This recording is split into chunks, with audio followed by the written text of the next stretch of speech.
शुक्लां ब्रह्म विचारसार परमाद्यां जगद्व्यापिनीं वीणा पुस्तकधारिणीं अभयदां जाड्यान्धकारापहां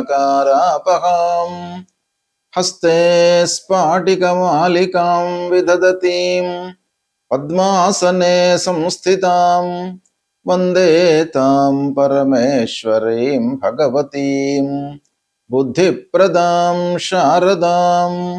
श्री महागणाधिपतये नमः। श्री महासरस्वत्यै नमः। శ్రీ గురుభ్యో నమః. నవగ్రహాల లోపల ముఖ్యమైనటువంటి గ్రహము గురుగ్రహము. గురువు అనుకూలంగా ఉన్నప్పుడు జన్మ జాతక చక్రంలోనే కానివ్వండి, గోచార రీత్యా కానివ్వండి, గురు మంచి స్థానాలలో సంచరిస్తున్నప్పుడు అద్భుతమైనటువంటి ఫలితాలు ఆ జాతకుడికి సంతరించుకునేటువంటి అవకాశాలు ఉంటాయి.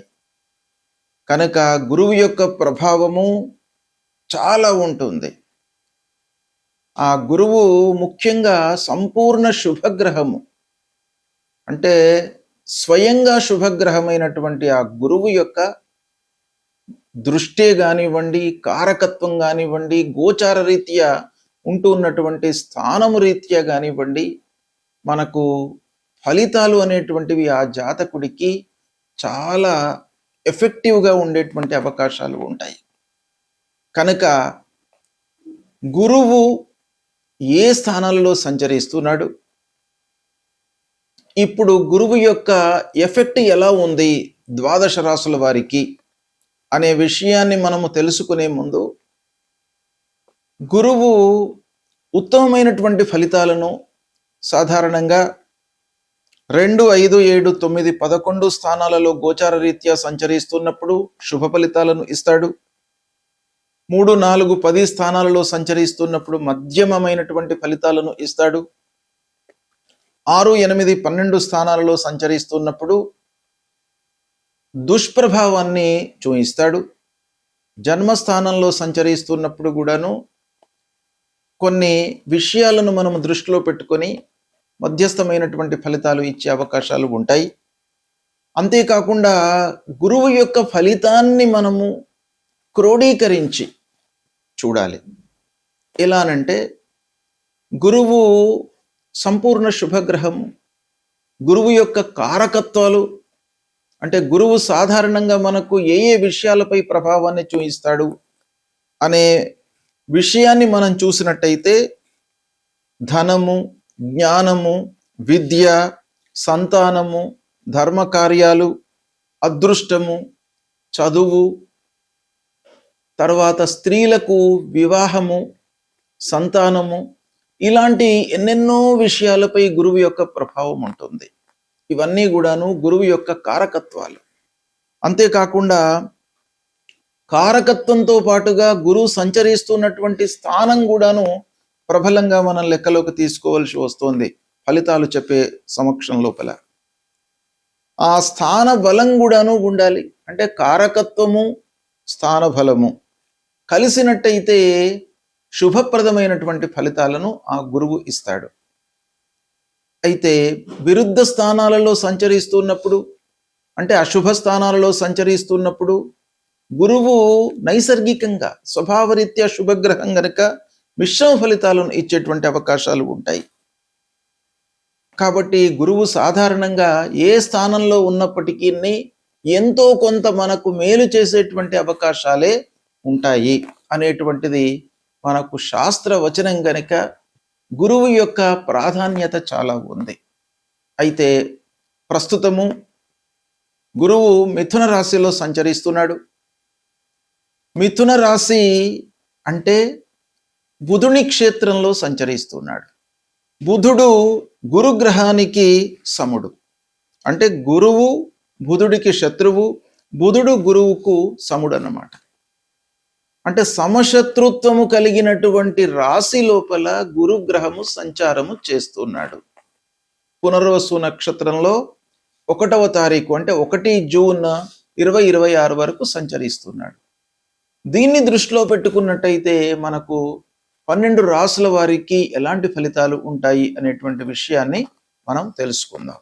సింహరాశి వారికి గురు గోచారము అనంటే మిథున రాశిలో సంచరిస్తున్నటువంటి గురువు యొక్క ప్రభావము ఈ 1 జూన్ 2026 వరకు ఎలా ఉంది అనేటువంటి విషయాన్ని మనం తెలుసుకుందాం. మిథున రాశిలో సంచరిస్తున్నాడు బృహస్పతి.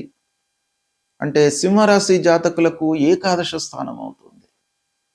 ఏకాదశ స్థానము, లాభస్థానము అన్ని విధాలుగా కలిసి వచ్చేటువంటి స్థానంలో ఒక సంపూర్ణ శుభగ్రహము సంచరిస్తుంది. కనుక సింహరాశి వారికి 1 జూన్ 2026 వరకు గురువు యొక్క అనుకూలత సంపూర్ణంగా ఉంది. కాబట్టి చాలా విషయాలలో మీకు కలిసి వస్తుంది, లాభం చేకూరుతుంది. మీరు అనుకున్నవి అనుకున్నట్టుగా జరిగే అవకాశాలు ఉన్నాయి. మీ లోపల కోరికలు కూడాను ఉద్భవిస్తాయి. పనులు జరిగేటప్పటికీ మనిషికి సహజంగా కొత్త పనులు చేయాలనేటువంటి ఒక ఆలోచనలు వస్తుంటాయి ముందరికి. ఆదాయం పెరుగుతుంది, కోరికలు నెరవేరుతాయి. ఇవి ముఖ్యంగా సింహరాశి జాతకులకు గురువు యొక్క ప్రభావం మూలకంగా మీకు మంచి ఫలితాలు ఉన్నాయి. సరే, మిగతా గ్రహాల మూలకంగా కొంత తగ్గుదల ఉన్నప్పటికీ ప్రధానంగా గురువును మనము ఫోకస్ చేసి చూసినట్టయితే సింహరాశి వారికి 1 జూన్ 2026 వరకు గురువు చాలా అనుకూలంగా ఉన్నాడు. తత్ఫలితం ఏంటంటే ఆదాయం పెరుగుతుంది, లాభాలు, వ్యాపారస్తులకు వ్యాపారము లాభసాటిగా కొనసాగుతుంది.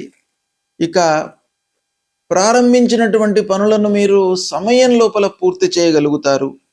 స్నేహితులు, బంధువులు, ఆత్మీయుల యొక్క సహాయ సహకారం లభిస్తుంది. ఇక మిథున రాశిలో ఉన్నటువంటి గురుగ్రహము తృతీయ స్థానాన్ని చూస్తున్నాడు సింహరాశి జాతకులకు.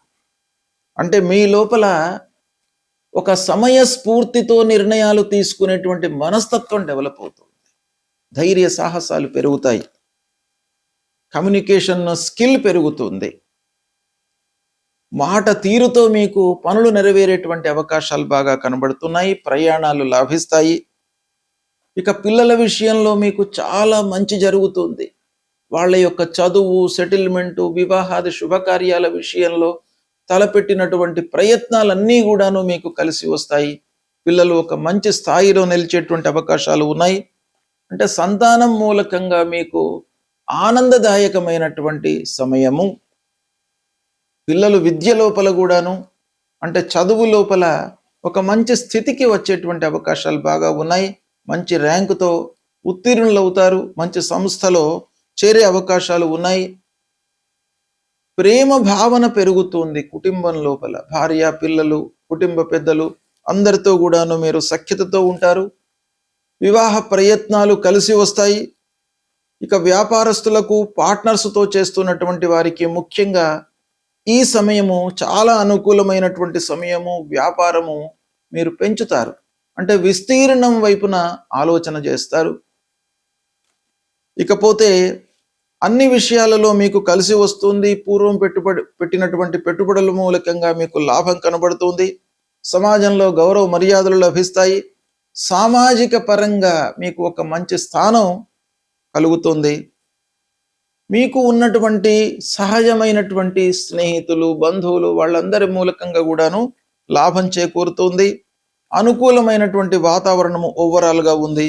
విజయం కలుగుతుంది, ఉత్సాహంతో ఉంటారు. అభివృద్ధి లోపల మీరు ప్రయాణం చేస్తారు. అదృష్టం కూడాను మీకు కలిసి వస్తుంది.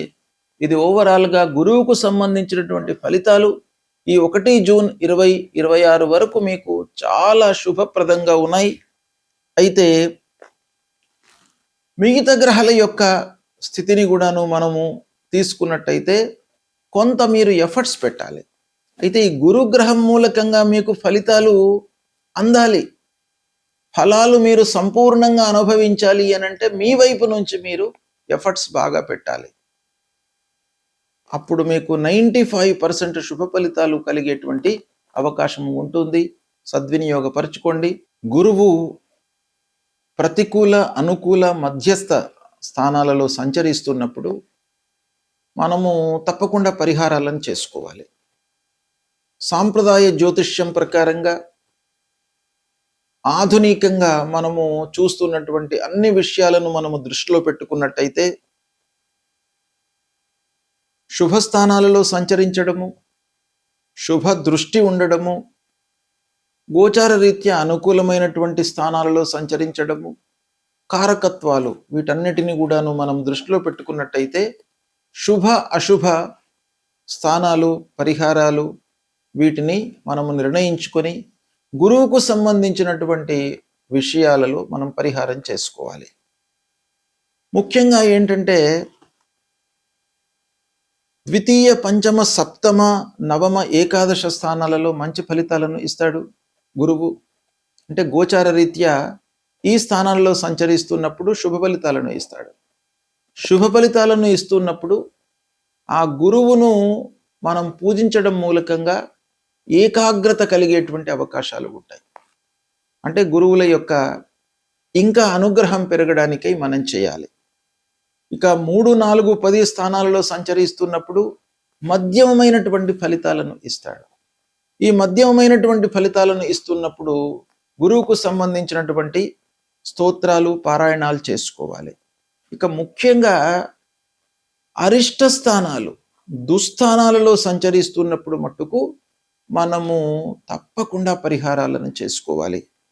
అవి ఏ స్థానాలు అని అనంటే షష్టమ స్థానము, అష్టమ స్థానము, ద్వాదశ స్థానము, జన్మస్థానము. ఈ 4 స్థానాల లోపల కూడాను మొదటి 3 స్థానాలు ముఖ్యంగా 6, 8, 12 ఈ స్థానాలలో సంచరిస్తున్నప్పుడు గురువు ప్రతికూలతనే ఎక్కువగా ఇచ్చేటువంటి అవకాశాలు ఉంటాయి. అయితే స్థానము ప్రతికూలమైనప్పుడు గురువు సహజంగా శుభగ్రహం గనక సహజ శుభగ్రహము ఏ స్థానంలో ఉన్నప్పటికీ మనకు 40% వరకు మంచి ఫలితాలను ఇచ్చే అవకాశాలు ఉంటాయి.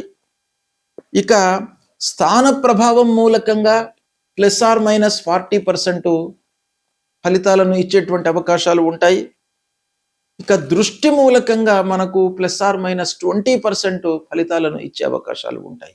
ఈ విధంగా దీన్ని క్లాసిఫై చేసినట్టయితే దుస్థానాలలో ఉన్నప్పుడు మట్టుకు తప్పకుండా పరిహారం చేసుకోవాలి. ఏం చేయాలి అని అంటే ప్రథమంగా సద్గురువులను సందర్శించుకోవడము. గురువు త్రిమూర్తి స్వరూపుడు కాబట్టి ఆ గురువులను సందర్శించుకోవడము, వాళ్ళను సేవించుకోవడము, వాళ్ళు చెప్పినటువంటి ఏదైనా కూడాను ఒక అనుగ్రహ భాషణను మనం వినడము, గురువుకు సంబంధించినటువంటి మూల మంత్రాన్ని జపించడము, దేవానాంచ ఋషీణాంచ గురుంకాంచన సన్నిభం వందనీయం త్రిలోకానాం తం నమామి బృహస్పతిం అనేటువంటి మూల మంత్రాన్ని చదువుకోవడము, తల్లిదండ్రులను సేవించడము అన్నిటికంటే కూడాను మనకు ఉత్తమమైనటువంటి పరిహారంగా శాస్త్రంలో చెప్పబడి ఉంది. తల్లిదండ్రులు ప్రథమ గురువులు, తల్లిదండ్రులు ప్రథమ దేవుళ్ళు, అన్ని విద్యా బుద్ధులు అన్నీ కూడాను మనకు ఇచ్చి మన జీవితాన్ని నిలబెట్టినటువంటి వాళ్ళు తల్లిదండ్రులు. కాబట్టి తల్లిదండ్రులకు మీరు సపర్యలు చేయడము, వాళ్ళ గురించి తెలుసుకోవడము చేసినట్టయితే తప్పకుండా మీకు ఆ గురువు యొక్క అనుగ్రహం లభిస్తుంది. కనుక ప్రతి వాళ్ళు కూడాను 6వ స్థానము, 8వ స్థానము, ద్వాదశ స్థానము అంటే 6, 8, 12, 1 ఈ స్థానాలలో సంచరిస్తున్నప్పుడు మీరు తల్లిదండ్రులను సేవించండి. వాళ్ళ యొక్క అనుగ్రహం మీకు లభిస్తుంది. తద్వారా మీకు గురువు మూలకంగా కలిగేటువంటి ప్రతికూల ఫలితాలు మీకు శాంతి చేయబడతాయి, తగ్గుతాయి, తక్కువ మోతాదులో మీకు అనుభవంలోకి వస్తాయి. వాళ్ళ యొక్క అనుగ్రహం లభిస్తుంది. ఇది మీరు పాటించండి, శుభ ఫలితాలను పొందుతారు. శుభం.